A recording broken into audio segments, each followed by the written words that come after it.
来请台大微系和Wei-Shu教授。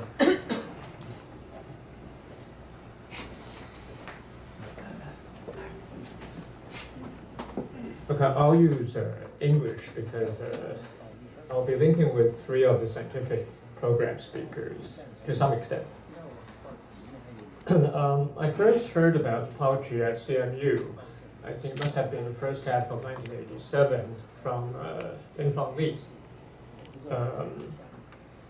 I don't recall, well, I can recall whether I heard Pauchy ever on the corridor, but Infang told me that there's this guy, very loud with special voice, etc., and totally enthusiastic about fundamental particle physics and so on. So let me jump ahead, and by end of 1989, I paid a visit back home. I did give a talk at NTU, although it was not an interview, because at that time I did not want to apply to NTU. So with that backdrop, it was Pauchy in particular and a few others, showing the warmth and enthusiasm that really, made me heartfelt. And so later on, I only applied to NTU and returned to my alma mater in 1992. So another special connection is that when I returned, I did not have a postdoc initially, and I was working with Wei-Shu, now sitting back there, who was actually a postdoc of Pauchy. And later on, maybe a year later, I took over, and I guess Wei-Shu was a student of Ernest Ma, not exactly the direction of Pauchy's research. Okay, I think Yan had talked about, I'll link there. So somehow at the end of 93, I felt a calling, quote unquote calling, a very strong urge to push for hydrogen physics experiment at NTU. I can explain it, but just had to move forward. So in January 94, I was writing the proposal, and of course, I must have discussed a lot with Pauchy about it. And so although I had known NJ already since the 80s, but I think it was Pauchy who brought us together in that setting. I remember in Pauchy's office that we discussed probably more than once, and NJ kindly said I and Pauchy invited him over, but it was really very crucial that for that proposal, NJ, through Pauchy's endorsement, committed to come during spring 1995 for a half-year sabbatical. Okay, so and that 95 was quite a memorable period. Although not everything worked out, I think some faculty, older faculty may remember that. So anyway, I remember in 2011, 16 years after, I invited Yuan and Pauchy and Yuan Chang, and also a student during that time that Yuan guided, Hwang. We had a kind of a 16-year reunion of spring 95. I think it was by itself also a very memorable event. Basically, that's kind of the start of NTU HEP reunion. Okay? So anyway, let me jump now to 1998. So I was spending half a year on research leave at Brookhaven, and linking to this 5-minute speaker as well, I had periodic, about every 2 weeks, I visited Cornell to see how Clio experiment was running. So that's how I got to know. I don't remember whether we met before, but at least I got Tongmao cornered a lot of times. So by end of 98, well, I think many people commented on the character of Pauchy, right? He bombarded me with emails saying, of course, does he call me George? I don't know. So he said, George, you must return. And the thing was that he was putting together this MOE excellence project, this 卓越计划. It was mentioned a few times. But at that time, I was at Brookhaven largely because the subdetector, which Renjie helped a lot in defining it, was under construction, so I was away because there's nothing I could really do about it.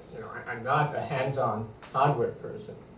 So, but at that time I told Pauchy saying that I will not return because the subdetector that my little group was building was not yet completed.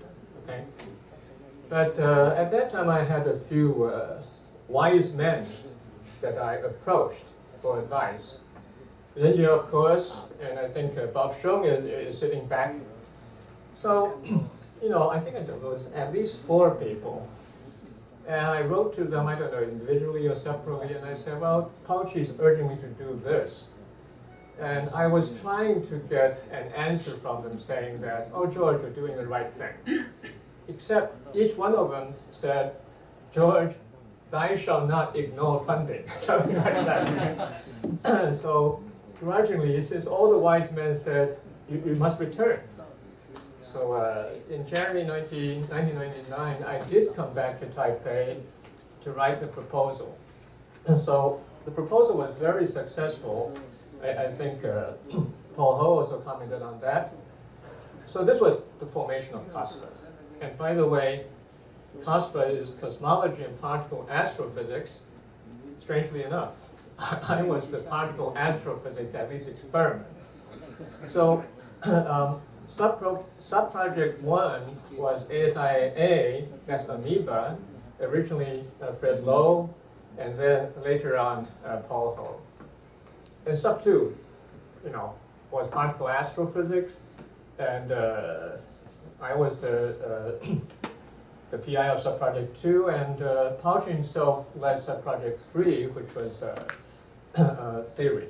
Okay, then there was CHFT, and then Luling Qianshan. So we were quite successful. I remember Pauchy was really happy, satisfied, and so on.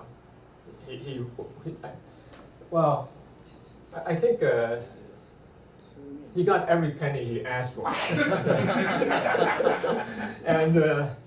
and the largest approved budget of the MOE project. And to somewhat link with Peason, I don't know whether Peason and Pauchy really had contact already in 2000. I think you said that, I'm not sure. 2001. There you go. I made the link, okay? What happened was that there was no real PA, I was only HEP. So by 2001, I said to myself, I cannot pretend anymore, so I started to push this PV tau neutrino telescope, and I went to SLAC to seek out Peason for him to endorse this direction. Instead, he tried to get us into the current day Fermi LAT, a fabulous experiment, but I failed. Okay. So I think it was this kind of a contact. So long and short, Pauchy and I think Wei-Yann, Lin Guilin back there, they went to SLAC to join their experiment. That's how it started. Okay. So for better or for worse, that's how it went on, and then you can link with Peason's talk. Okay, so I think that it was not sufficient budget to finish the 4-year successfully enough. So at the end of August 2003, we together filed the second phase, 第二期卓越计划. Okay, so let me just jump to March 2004, linking to what Peason said in particular.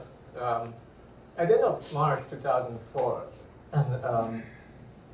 well, anyway, 卓越二期 was announced, and guess what?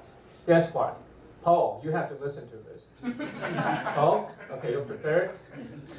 Well, sub 1 is ASIA. 2 and 3 are NTU. Pauchy was the chief PI. 4 is ASI, ACHFT, 5 is NCU, okay? And sub 2 and sub 3 were cut, okay? And Pearson has already said what happened to Pauchy. It's usually referred to as a stroke. I think it was something stronger than a stroke, okay? And not too long after that, by summer, I also faced life and death, okay? So this 三生有幸, if 2004 was the end of the second life of Pauchy, it was the end of my first life. So I would say that's how I connect with Pauchy. That same year was really life-changing for Pauchy and myself. And with that link, I must say that there was a special camaraderie between Pauchy and me. We did not really interact too much, of course, very congenially, but we were no longer in contact, so to speak, professionally. Of course, we enjoyed meals together, this and that. But you can imagine the shock. Of course, I learned it only on May 7th, the shock of May 6th, because if that ended Pauchy's third life, you can think about me. I thought, oh my goodness. So I had that special feeling. So I have said things both personally and on scientific connections of PASPA, and I'm glad to see that PA is heading off, honestly, okay? And I'm also glad to see the success of Amoeba and all the things that followed, okay? And I'm grateful to Renjie and Pauchy for helping, initiating high-energy physics at NTU. Thank you very much.